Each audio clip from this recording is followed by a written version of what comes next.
નમસ્તે વિદ્યાર્થી મિત્રો, આજે આપણે speed control of DC series motor. તો પહેલાના લેક્ચર્સમાં આપણે speed control of DC shunt motor જોઈ ગયા છે. આજે આપણે સ્પીડ કંટ્રોલ ઓફ જોવાના છે ડીસી સિરીઝ મોટરનું. તો EB equal to 5ZNP divided by 60A, અને જ્યારે તમે એમાંથી કોન્સ્ટન્ટ દૂર કરી નાખો તો તમારી જે સ્પીડ છે એ કોને પ્રપોર્શનલ થશે? તો કે V/IF. V/IF એટલે ડાયરેક્ટલી પ્રપોર્શનલ ટુ થાય વોલ્ટેજને અને ઇન્વર્સલી પ્રપોર્શનલ ટુ ફિલ્ડ કરંટને થાય. તો કઈ કઈ મેથડ છે કે જેનાથી સિરીઝ મોટરની સ્પીડ ચેન્જ કરી શકાય?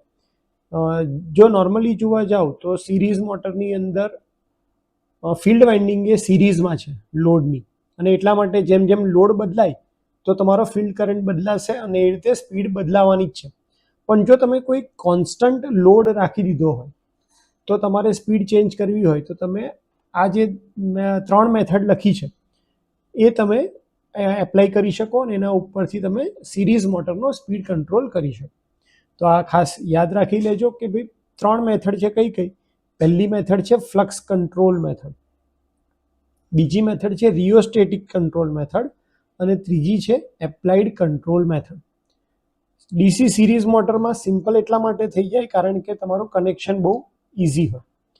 અચ્છા, બીજું એક ખાસ ફોર્મ્યુલા હું બધાને બતાવવા માંગુ છું. આ ફોર્મ્યુલા કે તમે યાદ રાખશો તો તમારે સ્પીડ કંટ્રોલ, પછી ભલે સિરીઝ હોય, શન્ટ હોય કે કમ્પાઉન્ડ હોય, એ યાદ રાખવું ખૂબ જ ઇઝી થઈ જશે. જેમ આપણે આગળ ડિસ્કસ કર્યું એમ કે ભાઈ સ્પીડ પ્રપોર્શનલ ટુ શું છે? Voltage upon flux. ફ્લક્સ હંમેશા કોના લીધે પ્રોડ્યુસ થાય? તો કે જ્યારે પણ ફિલ્ડ વાઇન્ડિંગમાંથી કરંટ પ્રોડ્યુસ થાય તો ફ્લક્સ પ્રોડ્યુસ થાય. એટલે આપણે એવું કહી શકીએ કે ભાઈ ફ્લક્સ હંમેશા ફિલ્ડ કરંટને લીધે હોય. જો ફિલ્ડ કરંટ વધારે તો ફ્લક્સ વધારે, જો ફિલ્ડ કરંટ ઓછો તો ફ્લક્સ ઓછો. આપણે અત્યારે સિરીઝ મોટરની વાત કરી રહ્યા છીએ તો આપણે કહી શકીએ કે 5 પ્રપોર્શનલ ટુ ISE. જો ફિલ્ડ કરંટની વેલ્યુ ઘટે, ફિલ્ડ કરંટ ઘટ્યો એનો મતલબ ફ્લક્સની વેલ્યુ ઘટશે, અને જો ફ્લક્સની વેલ્યુ ઘટે, આ વેલ્યુ ઘટે તો સ્પીડની વેલ્યુ હંમેશા કેવી થઈ જશે? વધી જશે. એના કરતાં રિવર્સ, જો ફિલ્ડ કરંટની વેલ્યુ વધારો છો એનો મતલબ તમે ફ્લક્સને વધારો છો, અને અહીંયા નીચેની ક્વોન્ટિટી જો વધશે તો આ જે ક્વોન્ટિટી સાથેનું રિલેશન છે એ ક્વોન્ટિટી કેવી થશે? ઘટશે. તો સ્પીડ કેવી થઈ જશે? ઘટશે. અને વોલ્ટેજ સાથે તો ડાયરેક્ટ રિલેશન છે. જો વોલ્ટેજ વધ્યો તો સ્પીડ વધી, જો વોલ્ટેજ ઘટ્યો તો સ્પીડ ઘટી. તો આ બેઝિક તમને યાદ રહી જાય તો તમે કોઈ પણ ડાયાગ્રામ માટે અને કોઈ પણ મેથડ માટે ઇઝીલી વસ્તુને જજ કરી શકો. ચલો, તો પહેલી મેથડની અંદર જે 4 ટાઈપ છે એ જોઈ લઈએ. ફ્લક્સ કંટ્રોલ મેથડમાં એકચ્યુઅલી 4 ટાઈપ આવે છે: field diverter method, armature diverter method, tapped field method, અને series parallel connection of field. તો એક એક કરીને મેથડ જોઈ લઈએ.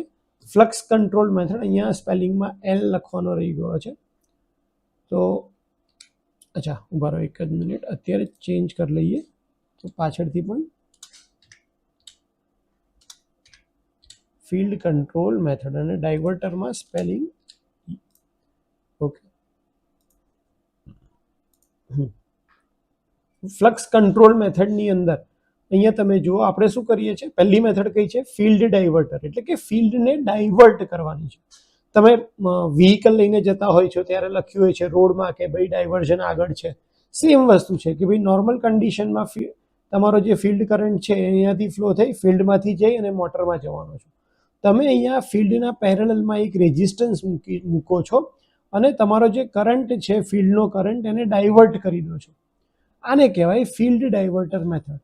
એટલે ફિલ્ડનો કરંટ ડાયવર્ટ થયો એનો મતલબ શું થાય? તો કે ફિલ્ડનો કરંટ શું થઈ જશે? ઘટી જશે. અહીંયાથી આ કરંટ ડાયરેક્ટ ફિલ્ડમાં જવાની જગ્યાએ રેઝિસ્ટન્સમાં થઈને મોટરમાં જાય છે, એટલે કે ફિલ્ડમાં જે કરંટ હતો એના કરતાં હવે ફિલ્ડ કરંટની વેલ્યુ કેવી થઈ જશે? ઓછી. જો ફિલ્ડ કરંટ વેલ્યુ ઘટે તો તમારો ફ્લક્સ ઘટે, અને ફ્લક્સ ઘટે તો તમારી સ્પીડ કેવી થશે? વધતી જશે. અને એટલા માટે અહીંયા આપણે આ મેથડનો યુઝ ક્યારે કરીએ છીએ? તો કે જ્યારે તમારે સ્પીડ વધારવી હોય ત્યારે તમે એનો યુઝ કરી શકો છો. જેમ જેમ તમારી આ કેરેક્ટરિસ્ટિક્સ આપી છે સ્પીડ અને કરંટની વેલ્યુ વચ્ચે, કે જેમ જેમ તમારી કરંટની વેલ્યુ વધશે તો તમારી સ્પીડ શું થઈ જશે, અહીંયા આ વધતી આ જેમ જેમ કરંટ ઓછો એમ તમારી સ્પીડ કેટલી હશે, હાઈએસ્ટ. કારણ કે સિરીઝ મોટર માટે તો કહેવાય જ છે કે ભાઈ સિરીઝ મોટર સાથે કામ કરતી વખતે ખાસ ધ્યાન રાખવાનું જ કે લોડ કનેક્ટેડ હોવો જ જોઈએ. જો લોડ નહીં કનેક્ટેડ હોય એટલે કે બહુ ઓછો લોડ હશે તો સ્પીડ કેવી થઈ જશે, ડેન્જરસલી હાઈ. અને એટલા માટે સિરીઝ મોટર કોઈ દિવસ લોડ વગર ચાલુ કરાય નહીં. તો ફિલ્ડ ડાયવર્ટર મેથડ ક્યારે યુઝ થાય છે, જ્યારે તમારે રેટેડ કરતાં સ્પીડને વધારવી છે ત્યારે. ફિલ્ડ કંટ્રોલ મેથડની બીજી મેથડ કઈ છે, armature diverter method. Armature diverter જેવી રીતે પહેલામાં આપણે ફિલ્ડ કરંટને ડાયવર્ટ કર્યો હતો એવી રીતે અહીંયા શું કરીએ છીએ, આર્મેચરમાં જે કરંટ જતો હતો એને આપણે ડાયવર્ટ કરી દીધો છે અહીંયાથી આવી રીતે. તો હવે શું થશે કે તમારો આર્મેચરમાં જતો જે કરંટ હતો એની વેલ્યુ ઓછી થઈ જશે. આર્મેચરમાં જતી વેલ્યુ ઓછી થઈ ગઈ અને અહીંયાથી આ તમારું પેરેલલમાં થયું તો તમારો ફિલ્ડનો કરંટ વધી જશે. ફિલ્ડનો કરંટ વધશે એટલે ફ્લક્સ વધશે. ફ્લક્સ વધશે તો તમારી સ્પીડ કેવી થઈ જશે, ઓછી થઈ જશે. ફ્લક્સ સાથે સ્પીડને ઇન્વર્સ રિલેશનશિપ છે. તો સિમ્પલ આર્મેચર ડાયવર્ટર મેથડમાં તમારે અહીંયા આર્મેચર પેરેલલમાં લગાડી દેવાનો છે મોટરની. ફ્લક્સ કંટ્રોલ મેથડમાં જ ત્રીજી મેથડ છે ટેપ્ડ ફિલ્ડ કંટ્રોલ મેથડ. હવે આમાં હું થોડુંક બેઝિક ડિસ્કસ કરવા માંગીશ કે ભાઈ તમારી જે ફિલ્ડ ફ્લક્સ જનરેટ થાય છે એ એમએમએફને લીધે જનરેટ થાય છે અને એમએમએફ ડિપેન્ડ કરે છે એન ઇન્ટુ આઈ એટલે કે નંબર ઓફ ટર્ન્સ. તો જેટલા નંબર ઓફ ટર્ન્સ વધારે, ધારો કે આ કનેક્શન અત્યારે 1 ઉપર છે, અહીંયા સિલેક્ટર સ્વિચ રાખી છે. ટેપ ફિલ્ડ મેથડ એટલે શું કે ફિલ્ડ વાઇન્ડિંગને તમે ટેપિંગ પ્રોવાઈડ કરી દીધા છે 1, 2, 3, 4 આવી રીતે.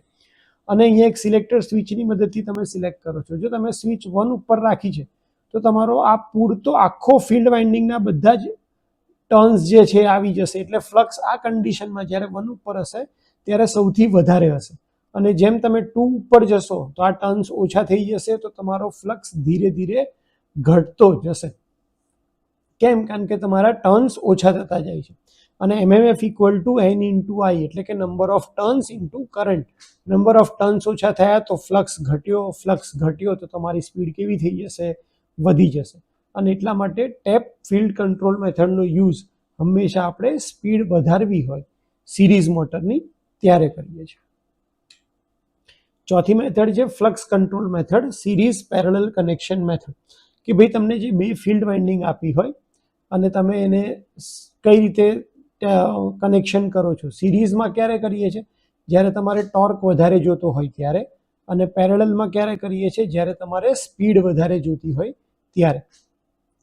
તો પેરેલલમાં કનેક્શન કરવાથી બે સિરીઝમાં મોટરનું તમને સ્પીડ વધારે મળશે અને સિરીઝમાં કનેક્શન કરશો ફિલ્ડ વાઇન્ડિંગનું તો તમને એ વખતે ટોર્ક વધારે મળે. તો આનાથી સ્પીડ ઘટશે પણ ટોર્ક વધશે અને આનાથી ટોર્ક ઓછો થશે પણ તમારી સ્પીડ કેવી થશે, વધશે. તો જ્યારે પણ આ મેથડ પૂછાય ત્યારે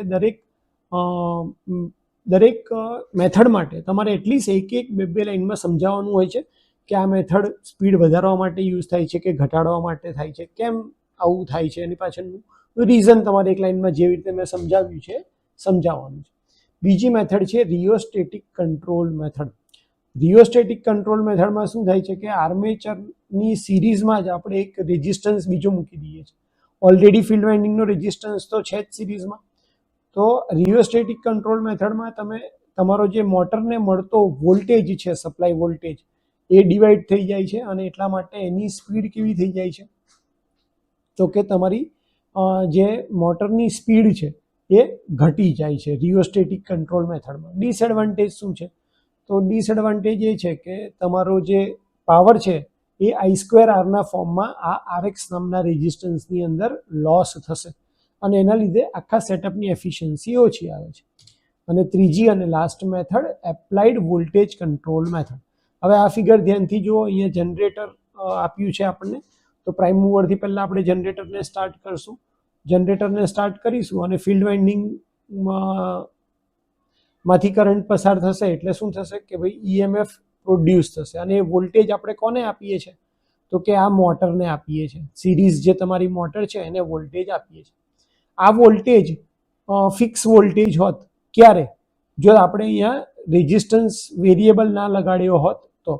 પણ આપણે અહીંયા વેરિયેબલ રેઝિસ્ટન્સ લગાડ્યો છે, તો જેટલો રેઝિસ્ટન્સ આપણે વેરી કરશું એ પ્રમાણે તમારો ફિલ્ડનો કરંટ ચેન્જ થશે અને એ પ્રમાણે ઈએમએફ ચેન્જ થશે. ઈએમએફ ચેન્જ થશે એટલે કે વોલ્ટેજ તમને વેરિયેબલ વોલ્ટેજ મળશે, અને જેટલો વોલ્ટેજ વધારે એટલી સ્પીડ વધારે, જેટલી વોલ્ટેજ ઓછો એટલી સ્પીડ ઓછી તમને મળશે. તો આ 3 મેથડ છે જે આપણે ડીસી સિરીઝ મોટરની અંદર યુઝ કરીએ છીએ સ્પીડ કંટ્રોલ મેથડ માટે. તો પહેલાં આપણે બહુ ડિટેલમાં speed control of DC shunt જોઈ લીધું હતું.